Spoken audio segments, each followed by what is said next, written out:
computer now.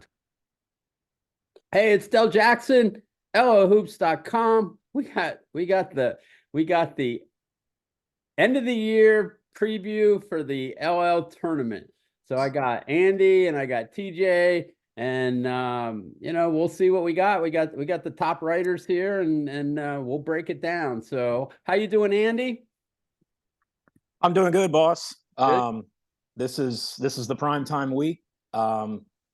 Kind of burning the midnight oil, which is unfortunate because, as everyone knows, if you're a player or a coach in this week, if you're behind on sleep, you're probably not going to improve that metric at all, even with 2 days off. But we wouldn't have it any other way. So I'm ready to go, whether I'm running on fumes or actual energy. So I'm ready to go. Yeah, nice. TJ, how you doing, buddy? Doing good. We're recording this on Super Bowl Sunday. You can see I've got my Chiefs gear on. I'm ready to go. Good time to be a Kansas City Chiefs fan. But as far as high school hoops in the LL League playoff, this is the first time that I'll be covering the LL League playoffs. I played in them as a player a couple of years back in 2007 and 2008 at Lancaster Catholic. So I'm excited to take in the playoffs from a different angle this year. Yeah, well, we have our work cut out for us this week, but it's a fun week. I mean, I know everybody in our league really looks forward to what we do, and the playoffs are really special. And speaking of the special, I've been doing a little homework here on my own. I know you guys have been too, but I'm looking at all these teams' records, and you know who has the best record? I'll throw it out. What do you think, Andy? Who has the best record? You know?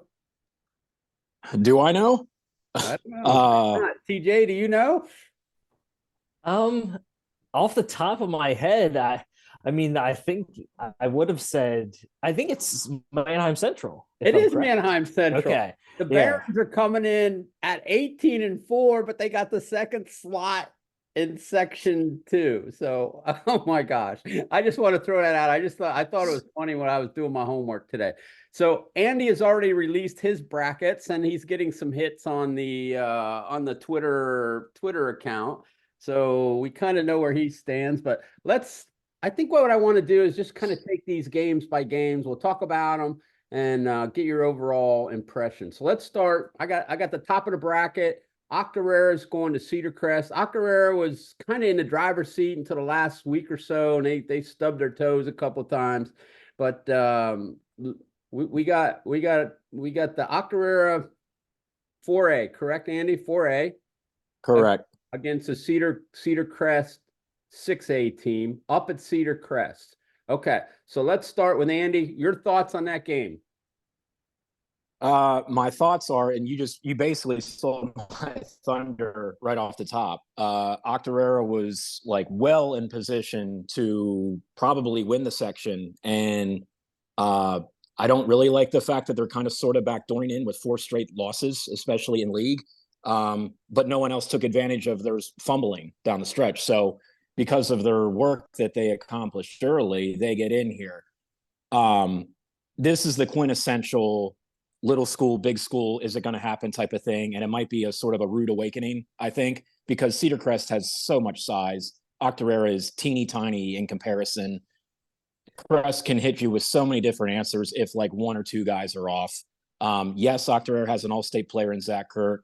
Jason Johnson is really coming into his own at the other guard spot. But this is just a different animal. It's just a different animal. I mean, Octorara is a good team, but their latest addition in these last couple of games is certainly not their best. And that's not exactly the way you want to go into Cedar Crest, who knows for sure they can get to Township if they handle their business. So that's my pick there. And sort of to go back even further to your point with my bracket, it's kind of unfortunate because when I release something like this, I want to have some like clear conviction in my belief system. I really don't. You can make an argument with me how 6 of the 8 could somehow do this. I could easily see that. And when's the last time we said 6 out of 8? Maybe 3, 4, 2, but not 6. Mm-hmm. So that's going to make for a fun week this week. Now, beyond this week, that might be a different story if there's no clear-cut advantage, whether you go, 6A down to 2A. But it is what it is. I have Cedar Crest winning the first game to move on. All right, TJ, we'll bring you into the story here. I know you did. You covered Octorara, and did you see the Falcons this year, TJ? Yeah, I had a chance to see Cedar Crest a few Okay. times.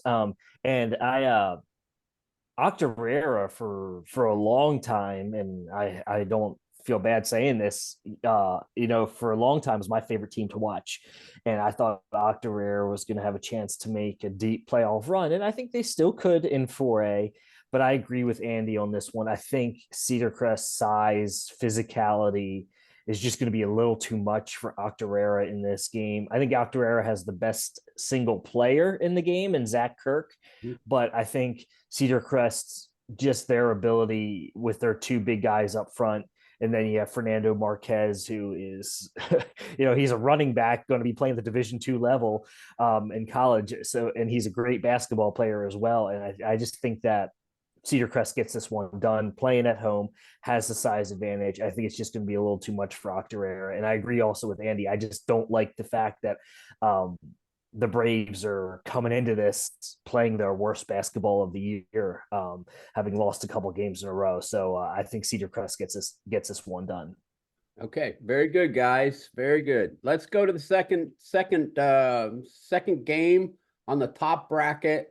I believe I have this right. Manheim Central at Columbia. Is that right, Andy? Top bracket? That's correct. Okay. That's correct. I'll let you go first, Andy. This is another one where I don't have a great belief system in it, but I picked Columbia for the sheer fact of we know how Columbia's gym is, and Manheim Central, yes, they play in an elementary school. It's teeny tiny, but this is different. Like, this is just different. I think if Columbia can get out and run in their house, it's an entirely different animal that Central hasn't seen before. Central, they have the best record, but they're kind of riding the roller coaster of the season. Like, they get pretty well just trucked by Warwick in their own house. Now, Warwick made a million threes, and that's going to be hard to overcome that anyway. But then the other week, they give up a big lead to start down at Kennerdale, and Kennerdale is, they didn't get in. Elko took their last spot, and they're a 4A team in districts. And it's just, I don't know. I mean, they had a great win against Warwick coming in. That should give them a great boost. That's part of the reason why I'm a little nervous about picking Columbia here. And we talked about this ourselves in sort of our nightly phone calls, recap and stuff. I could see Enterline being an extreme problem at the top of that zone, just because, I mean, with how small that court is, he can basically cover the court with his whole wingspan. Now, if they penetrate past him and get in and do their things with the kickouts and threes, it could be a long night. I'm going to pick Columbia. I don't feel great about it, but I feel good enough to pick them at home. I'm pretty sure they played last year up in Mifflin County in the middle of the afternoon in that Christmas tournament of all places, because why not have two LL schools play in Mifflin County? But anyway, for whatever that's worth, I'm going to pick Columbia. Don't feel great about it. Could easily see Central winning, but I'm going to pick the Tide. PJ, your shot. Yeah, I'm aligning with Andy again on this one. I think the biggest thing is the home court advantage for Columbia. As someone who grew up and lives in Columbia and has played on that court a lot of times, whether in youth basketball or in high school, it's just a different beast. I think it's the best home court advantage in the Lancaster Lebanon League. And Columbia's going to have a packed house. They always do. And I just think their athleticism throughout the entire roster is just going to be a little bit too much for Manheim Central. Now, Manheim Central, like Andy mentioned, has Aaron Enterline, and Columbia doesn't really have anyone to match up with him. That's going to be a problem for the Tide.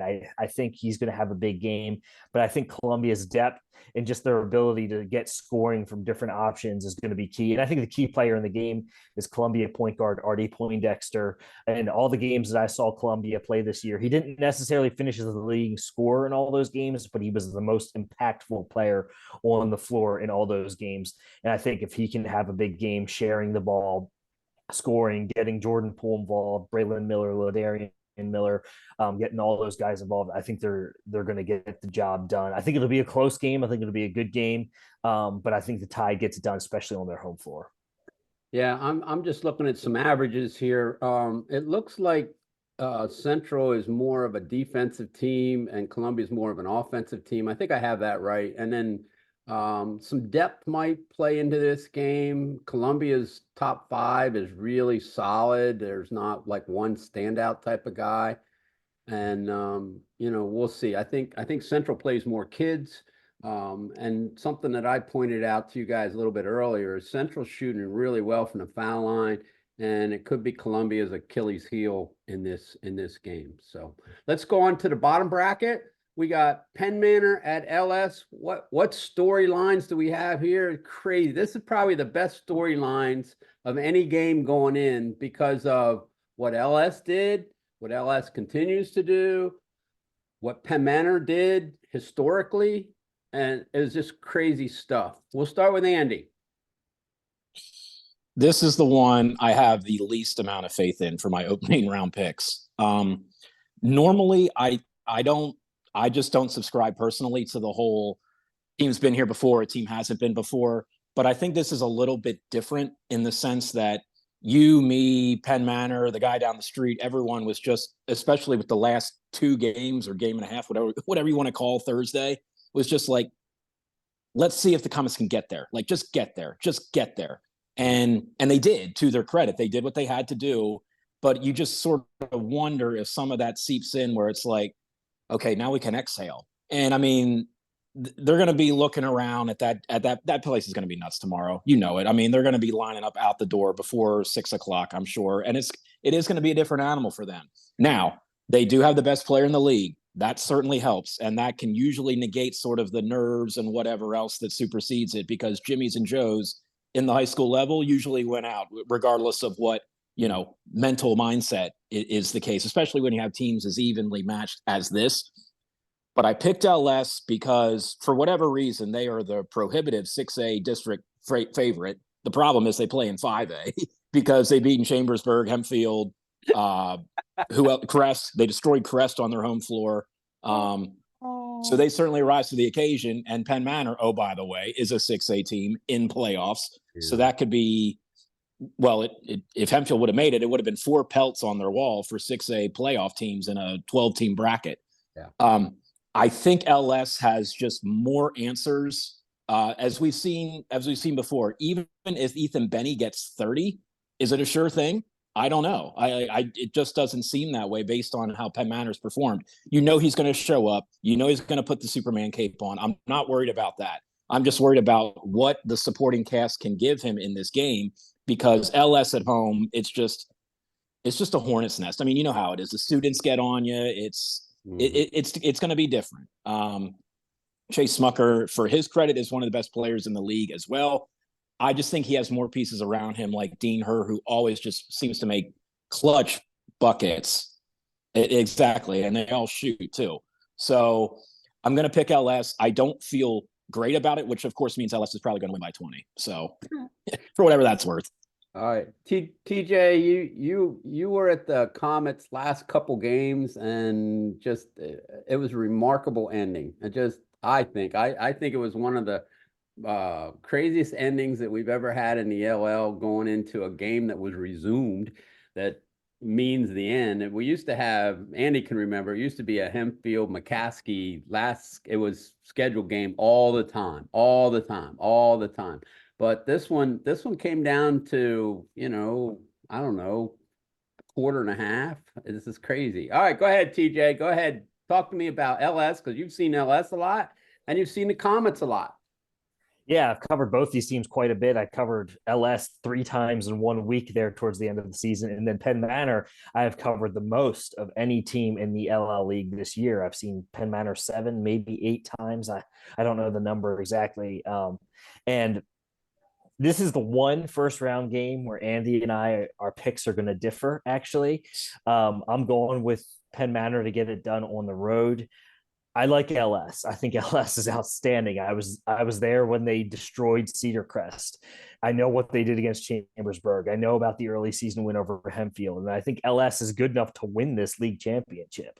It's not a knock against them, but I think the Comets, even though they lost to Manheim Township late in the season, which is kind of an inexplicable loss, and head coach Larry Bellew said he had some sleepless nights after that loss. Um, I think I think they're playing really well right now. I think Ethan Benny is reached a different level. I think there was some debate earlier in the season, him or Ben Troyer, who's the better player in the league. With all due respect to Ben, who is an outstanding player at Hempfield, Ethan has separated himself and proven that he is the top player in the Lancaster Lebanon League this year. And I think when you have a guy like that, I think he can negate some of that home court advantage for LS and some of that ability that LS has. Now Chase Smucker on the other side is outstanding for the Pioneers, and he's finished the season as well as anyone. But I think the Comets get it done, and I think it comes down to the play of two players, Michael Lauer, the junior shooting guard, and I think if they can get Demir Wesley involved as well. The games that I've been at that Penn Manor has looked the most dangerous, it's been Benny doing his thing, but Lauer and Wesley also doing their thing and having contributions. And I think if they can get those two guys to contribute and have big games against LS, I think the Comets can get it done on the road. But like Andy said, of all the games in the first round, this was by far the hardest one to pick. Because I think both these teams, I think whoever gets through this game can win the league. That being said, we're going to pick the final game next of the first round. That team's going to have something to say about it. But I think LS or Penn Manor has the ability to win the league. But I'm going to take the Comets to get it done in a close one on the road. Yeah. I have some stats here, and I'll throw them out. I'll put them on the website here a little bit later on. But both these teams are very close in offensive average and defensive average. So they're scoring about the same. They're giving up about the same. And then here's what I found interesting. At least, we talked to Andy. So LS, by no surprise, is averaging 7 made threes a game, led by Smucker and Her. Okay, those two guys are really good shooters. Throw Glick in there too. But the Comets, this is what surprised me, both of you guys. The Comets are getting 6 per game. So Mr. Lauer is really pumped up, and Ethan Benny can. That surprised me. That surprised me an awful lot. And the biggest stat that I look at as an ex-coach is foul shooting percentage. So you guys will like this. LS is coming in as a high school team at 73% as a team. Now that means Her and Smucker and Glick are shooting most of their foul shots, but to their credit, they're making most of them too. So I think it's gonna be a good game. I think as we plan it right now, we're gonna send Andy to that game to cover. So it ought to be cool. Let's look at the bottom bracket. We got Mennonite traveling to Warwick. So we'll start with Andy. I know, Andy, you've seen Mennonite a couple of times, seen Warwick a couple of times, Warwick in your backyard. Give us some scoops here. Well, let me turn it over to you guys. I'll ask a question to both of you. Are we ready to hit the panic button after that last game against Central? Because that sort of came out of left field. No. I'm not too worried about it. I really think at the high school level, when you have a game that really doesn't matter, it's hard sometimes for kids to get up for that game. And I think with everything that Warwick had locked up and the emotions of winning the section title game before, I think it was just one of those games where you just throw it out. That's my opinion. Maybe I'm wrong, but I think it was just one of those games where it didn't really matter that much for Warwick. And I think we saw that in the final score. Well, I agree. Go ahead, Dell. I looked at the box score. You and I talked about this as soon as we saw the score. I said, I need to see the box. I need to see the book. Right. And I did look at the book, and Warwick scoring 5 points in a half is not going to happen in these playoffs. It's just like one of those things that looked like It looked like coach played some guys once he got down, and you know, and that's fine. You know, I mean, we saw that with Dallas Town against Penn Manor as well. So, all right, we'll throw it back Right. to Andy now that all three of us are like, you know what, Warwick's okay. You know, even though they got smacked in their last Yeah. game, and surprisingly enough, as we're talking here, and I'm looking at the standings, it's like really Central was only one game back from winning the crown in that section, which they did last year. So both of these teams kind of flip-flopped this year. All right, Andy, back to you, buddy. Yeah, they did. It was that effort of game for Central that was their killer.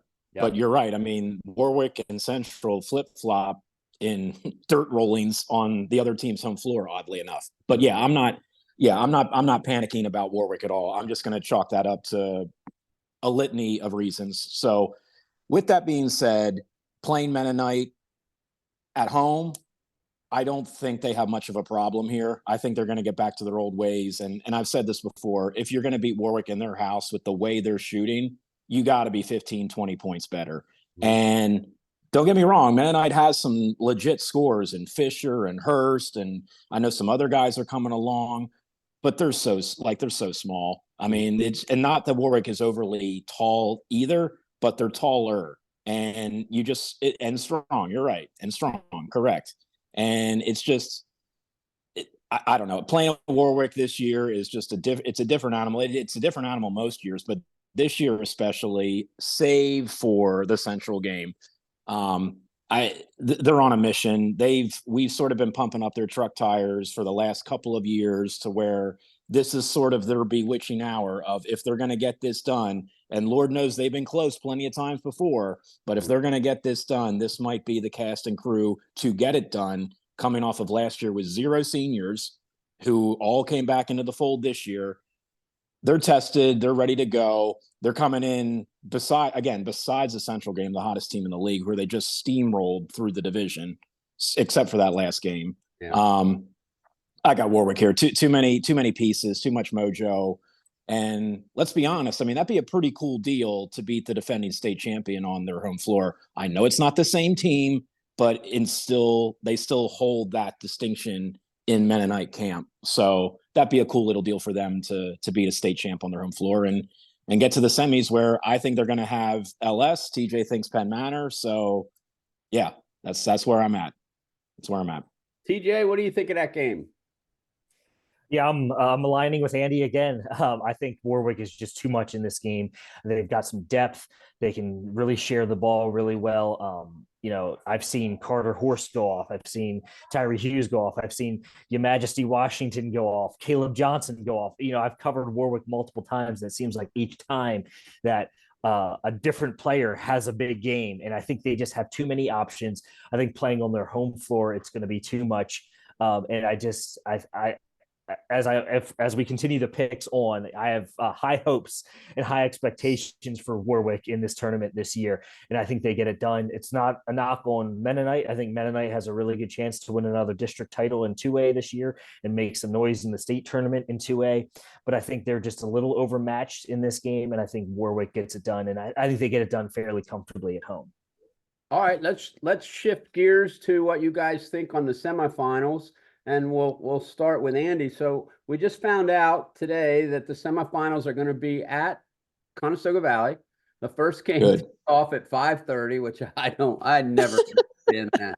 Ever, never.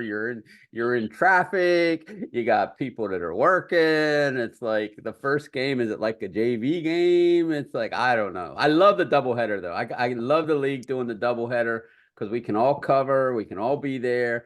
And there's enough space there, and the bleachers clear out a little bit, and it hasn't been an issue as far as the logistics of the games. You know, sometimes when back in the days when I coached Penn Manor, we would play double headers in the districts on neutral floors, and sometimes that could be on a smaller gym. That could be a problem when you got two big 6A teams scoring. So let's talk about those games, and you know, I'll give Andy the first shot here. So Andy had Cedar, Crest, and Columbia coming out, and I'll let you give me your thoughts on that. Go ahead. Well, part of the reason why I picked Columbia, as I mentioned off top, is the home court of playing at home against Central. That ain't real gymnasium.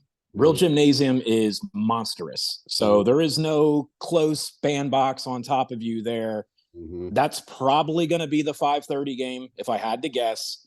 So it's probably going to be a little bit dead. There's not going to be a whole lot of energy. It's going to be one of those bring your own juice types of games. Again, if they slot it how I think they're going to slot it. And this is, again, sort of the quintessential little school, big school, where it's like, it's just different. It's just different. We know it's different. Again, Columbia is probably going to make the district final in 3A, but they're playing a 6A team. I don't know how else to say it other than it's just different. I wish I had something more profound to say, but history is your greatest indicator of how games like this usually go. Again, Columbia, not super deep. Crest, super deep by comparison. Crest, super big. Columbia, not so big by comparison. I think it's just a bad matchup. Again, if Columbia gets through past Manheim Central, even if it's Central in the second round for Crest, I still think they can get past Central. But honestly, I don't think this draw of this bracket could have worked out any better for the Section 1 champ, which, I mean, that's probably the way it should be, right? Like, more years often than not, Section 1 is the beast of all 3 or 4 or 5 or however many sections we choose to implement in any given year. I love this draw for them. If they get Columbia, it's just different. It's a different animal, and I like them going to Township for Friday. All right, TJ. I was going to let Andy do the next game too, but let's just go ping pong back and forth. I like the format better. So go ahead, TJ, on what you think semifinals will be like, and of course we'll have an upset along the way, so all our thoughts will be out the window. But go ahead, TJ. Yeah, you can bet that it's not going to go according to plan, at least as much as we think. But I had the same semifinal pick as Andy in terms of I have Cedar Crest against Columbia, and I agree with Andy. I think Cedar Crest it's similar to a Cedar Crest against Octorara. It's just they're just too big, they're too physical, and that's Columbia's Achilles heel. Is they essentially start 5 guards or 4 guards and 1 forward.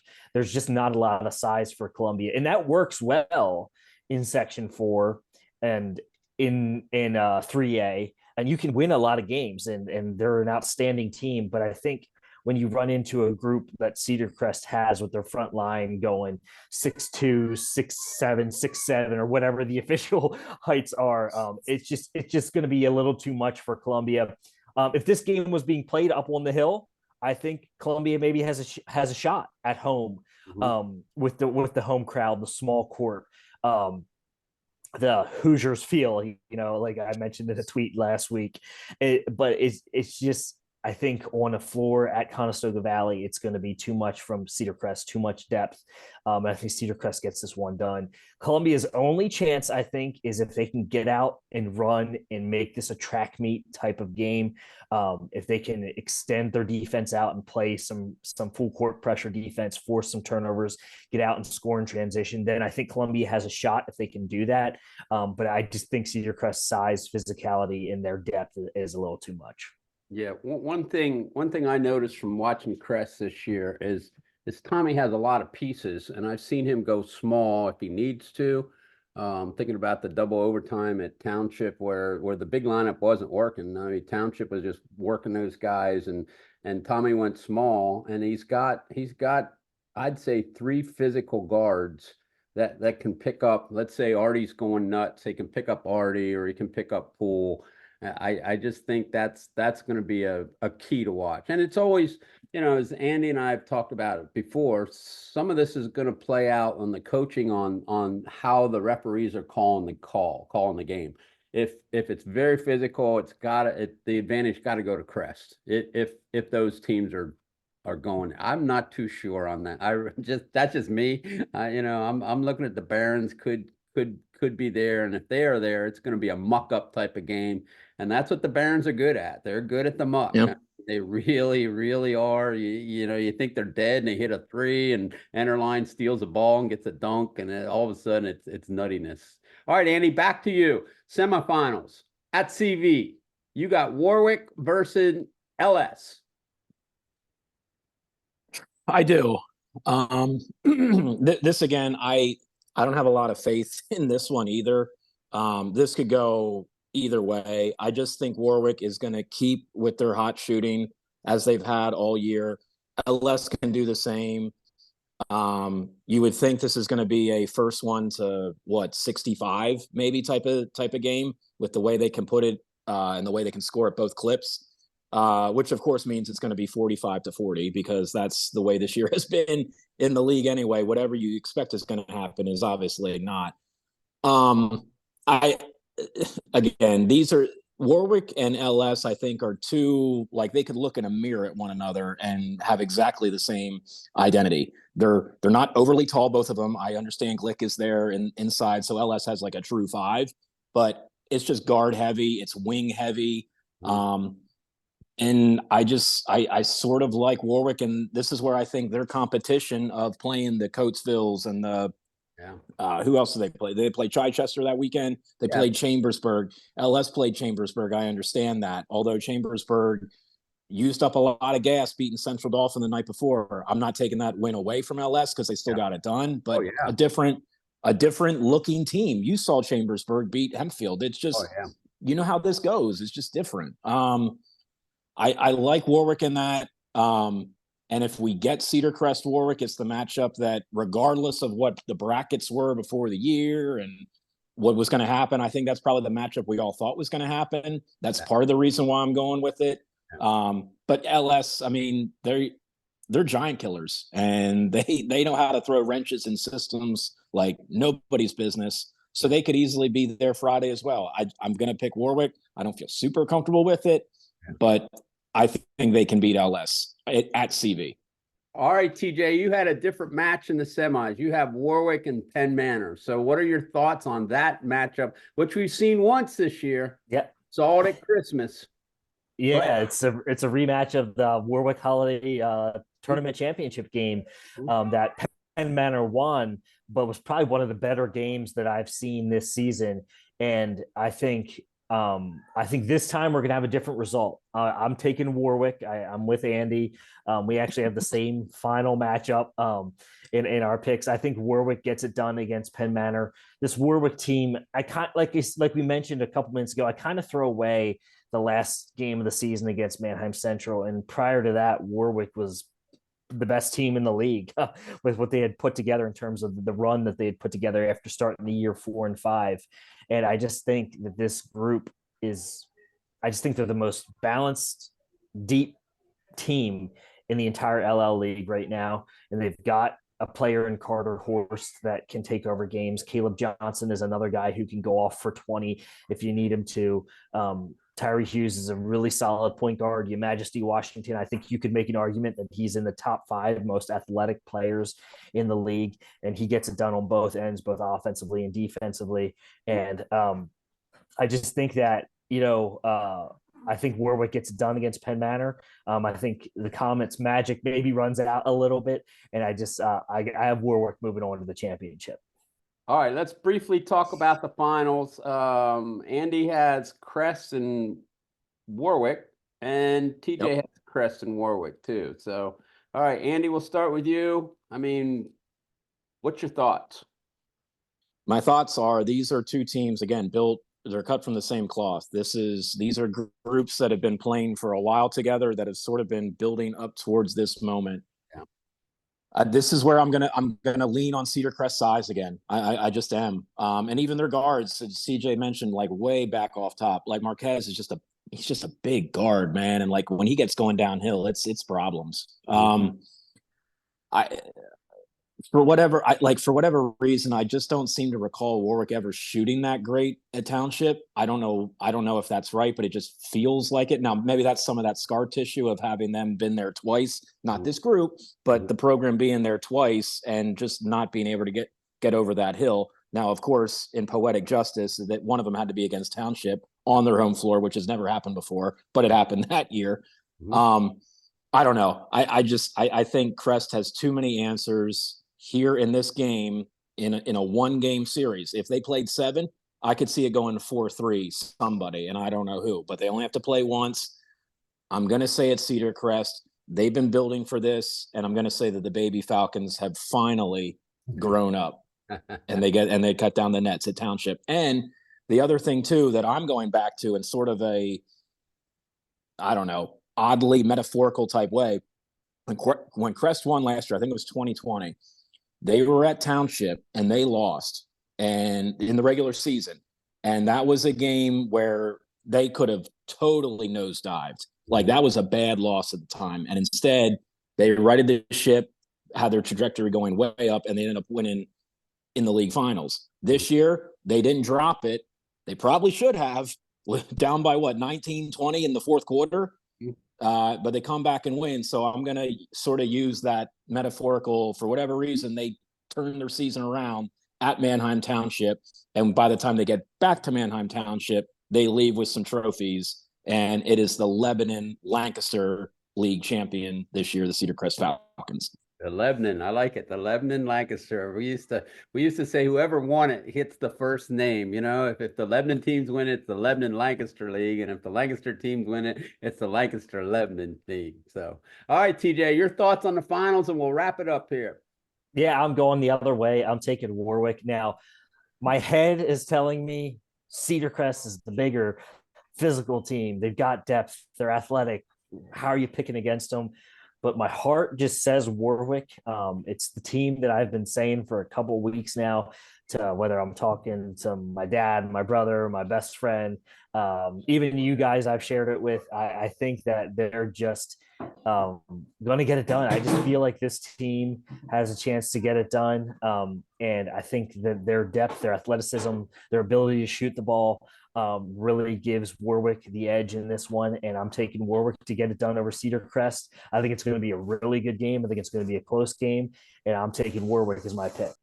Nice. The key in this, and I know I keep harping on Warwick shooting, but it's just, it's sort of a dangerous way to live. If you're making them, great, no one's going to touch you. If you're not, you're going to come back to the pack a little bit. The key to this game is going to be their defense. Sure. If they lock down, they can afford sort of a cold shooting night and keep Cedar Crest at bay. But if they let Crest get out to like an early lead, that's going to be scary.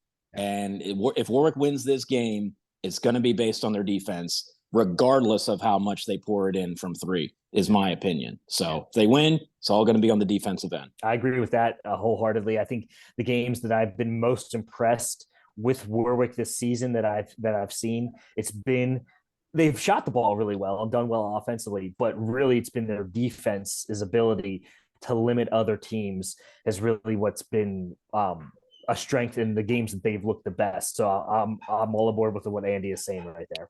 Yeah. Well, let's do this. I'm just looking at it, and I'm trying to think back with some of the conversations I've had with the two of you guys. So every time we talk after a game or after a night or the LL, somebody getting beat. And you're like, how does that happen? Who gets beat? Yeah. How does that happen? How does that happen? How does it's like, how do these teams lose to teams that they should win? And that's why we have this 16-6 types of teams all in. And it's somewhere along the line, Andy, I know, and somebody's going to get knocked off that shouldn't. It's just like that we don't think it's going to be there. Whether it's Penn Manor rolling out, whether it's Central rolling out, whether it's Octorara having a heck of a night against Crest, we just don't know. Well, one thing we do know is that we will have this thing covered front to back. We're going to do some live stream on the finals. All of us are planning on being at the semifinals, and all three of us plus John Graham will be out in the first round covering games.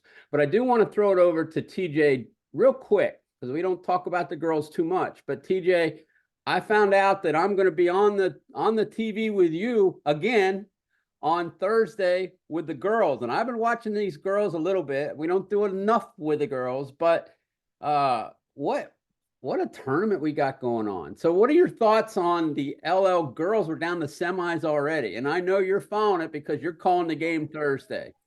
Yeah, 2 semifinal games on the girls' side. they just played on Saturday in the first round, the quarterfinals. And the semifinals are set. Lebanon against Columbia, which is a rematch of last year's girls LL final. And then in the other semifinal, you have Ephrata against Lancaster Catholic. Lancaster Catholic, who most people have said, is the best team in the league this year, barely survives at home against Manheim Township one Saturday in a really incredible game where Lancaster Catholic gets a late layup to win that game. So I think we're going to have two awesome semifinals. Those games are going to be played Tuesday night at Hempfield. It's similar to how the boys are doing a doubleheader at Conestoga Valley. The girls are doing a doubleheader at Hempfield. I think I'm going to try to make my way over to that to see both of those semifinal games for the girls. I think Lebanon Columbia is going to be an outstanding game. Columbia has the Dreggy twins, Bree and Brooke Dreggy, who are both 1,000-point scorers. I believe Bree is the 2,000-point scorer. You might hear some kids yelling in the background. We've got a Super Bowl party going on here today. But then Lebanon has an outstanding point guard. And then Lancaster Catholic is just loaded. And then you have Ephrata, who's kind of flying under the radar, a team that no one is really giving any chance in this semifinal. So I think it's going to be outstanding games on the girls' side. And no matter who advances to the final, it's going to be really fun, really outstanding. And I think we're going to, like we've talked about Dell, I think we're going to have an outstanding following and viewing audience for the girls' final on Thursday night.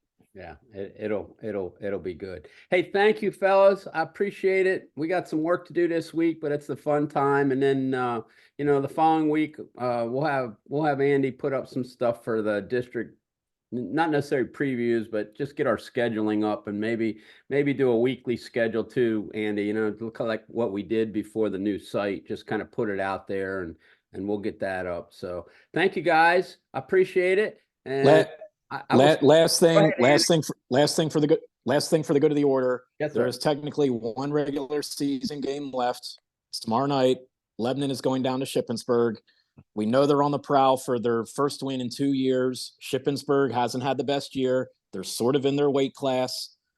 We'll see if the Cedars can get it done, but there is technically one loose end of regular season business left to tend to, and it's the Cedars tomorrow night. So best of luck to them in their travels, and hopefully it's God, what would that be? 1.5 to 2 hour drive home that's happy. So we'll see if the Cedars get it done. But I did want to make mention that the regular season is technically not done. Tomorrow night is the last order of business. So I just wanted to mention that out there too. I would think Coach Uffner would take them to Mickey D's on a big win there. That's what I would. All right, guys. Thank you so much. I will see you on Wednesday. We'll be in contact Monday. Everybody that's watching this, just check the site. We'll be all over it. All right. Later, guys.